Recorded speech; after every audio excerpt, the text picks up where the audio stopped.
in Oklahoma, and he campaigned in rural Oklahoma that lesbians were a huge problem in eastern Oklahoma, which I would say there is kind of a fine line between cowgirls and lesbians. Sometimes you're kind of like, could go either way. But right.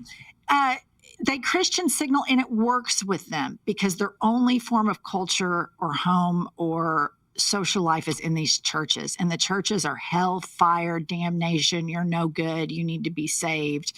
And so for me, I was not surprised that Christians clung on to Trump, because I've always been at the top of prayer list. Everybody's always been trying to save me my whole life.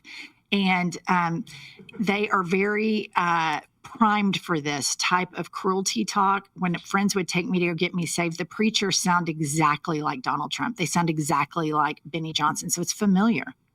I know you've spoken about this a bit with your co-host Pumps about, her upbringing versus yours, her growing up in a more traditional Christian household in the United States. Like, how has your friendship kind of informed that, one? And two, if you could expand on the element about churches only being like the only form of community, because I think that's really important. It's why cities are so scary to, I think, conservatives, is because you interact with all different kinds of people, and you're in such close proximity that you have more options to form community. Although I think capitalism largely limits it because we're so on a razor's edge about our next paycheck or whatever. But like, that element, I think, is really important. And this is a very drawn out question, but when I used to go cover Trump rallies, I was going to one Trump rally a week in the lead up to 2020.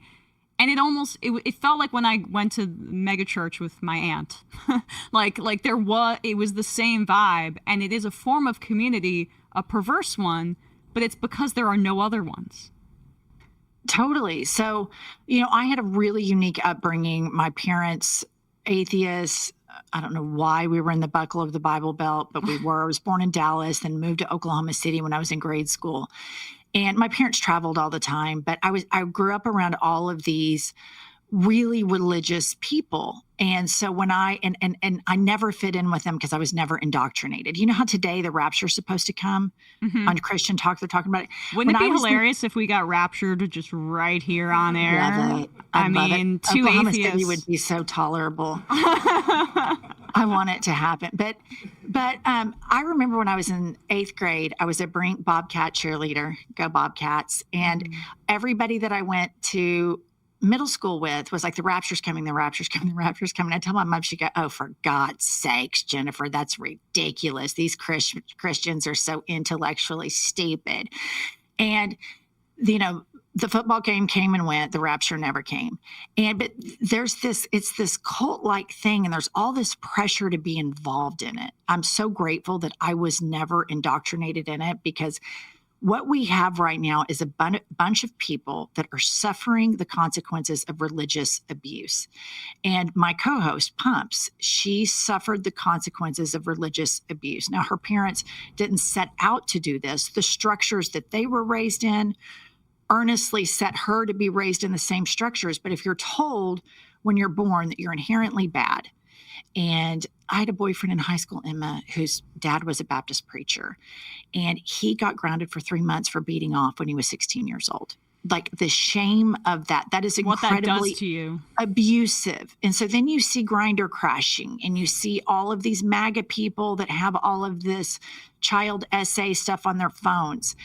And I think you have like a mass psychosis of people that are suffering from religious abuse. So when they have things like this, where they can all get together to feel normal, and then the propaganda administration they know exactly what they're doing by using religion in this way. And there's so many people, this is all they know. And I think this is what's so insidious about what Charlie Kirk did. He knew, and the people that funded him knew, that for all of these megachurch people in suburban, rural America, they did exactly what their parents told them to do. They prayed at the flagpole. They did Bible study, circle jerks, etc. Circle jerk, pun intended. Pun intended there. Right. Yeah. And so then they go to college, and that's the first time they're free. They're liberated. They can maybe make their own script. And that's what's so dangerous and insidious about what Charlie Kirk did. They intentionally wanted him placed at a time where free thought could be uninterrupted. And he went there to interrupt it in Christian signal. And so, the right always accuses us of virtue signaling.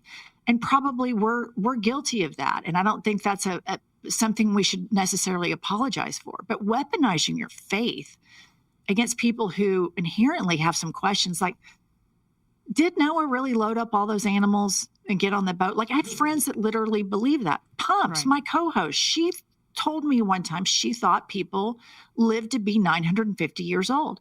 And she'd been to law school. Imagine that, been to law school, but was indoctrinated not to critically think, not to ask questions. And that's what's so egregious and horrible about Turning Point's activities, is they're stunting the growth. And then you're going to have more broken, damaged people, because that's the perfect petri dish for MAGA to get all of their supporters.